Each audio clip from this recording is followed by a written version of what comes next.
When we were kids, there was a strange house. All the shades were always drawn, and we never heard voices in there.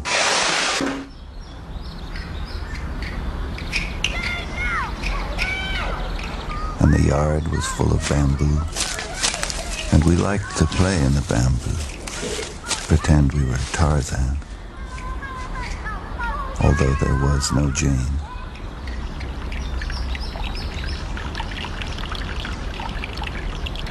And there was a fish pond, a large one, full of the fattest goldfish you ever saw, and they were tame.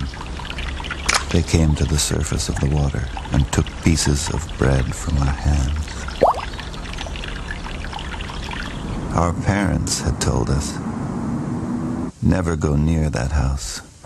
So, of course, we went. We wondered if anybody lived there.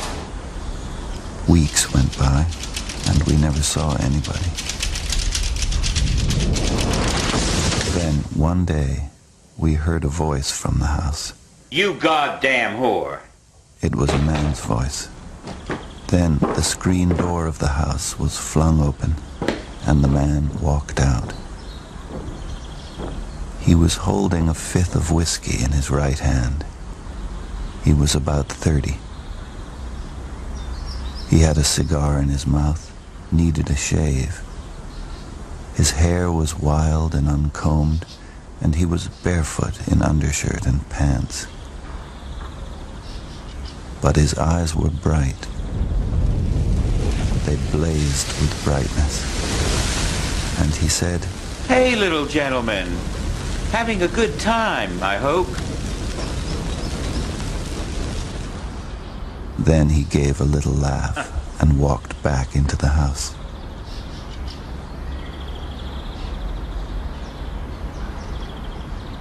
We left, went back to my parents' yard, and thought about it.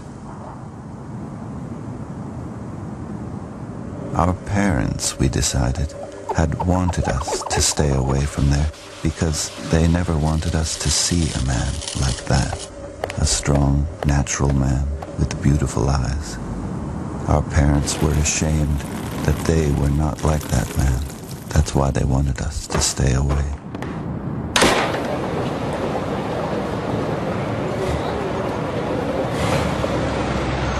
But we went back to that house and the bamboo and the tame goldfish. We went back many times for many weeks, but we never saw or heard the man again. The shades were down as always, and it was quiet. Then one day, as we came back from school, we saw the house. It had burned down. There was nothing left, just a smoldering, twisted black foundation. And we went to the fish pond, and there was no water in it, and the fat orange goldfish were dead there, drying out.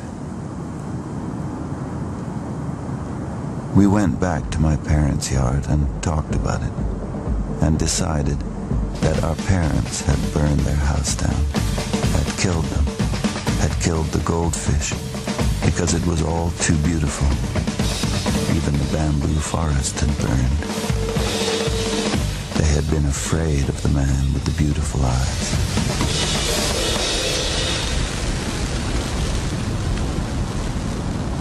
And we were afraid then that all through our lives things like that would happen. That nobody wanted anybody to be strong and beautiful like that. That others would never allow it. And that many people would have to die.